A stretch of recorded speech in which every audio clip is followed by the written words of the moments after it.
5 millas. Esto también provocó contratiempos como árboles caídos u otros estragos, pero nada de cuidado. Hubo decenas de clientes de servicio eléctrico, mientras que en la división de Fresno, más de 16.500 clientes fueron impactados por estos apagones en las pasadas 48 horas. Fueron 792 interrupciones de electricidad. Suheili, ¿cómo estás? Buenas tardes. ¿Los vientos continúan para hoy o ya se detienen o qué pasará?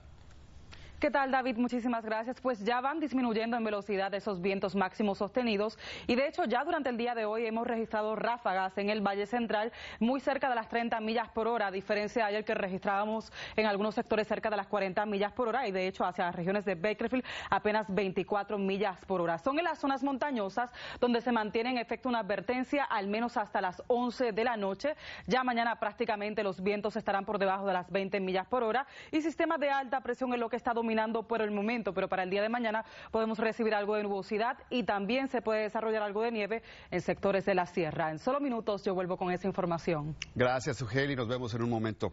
Y 3 semanas después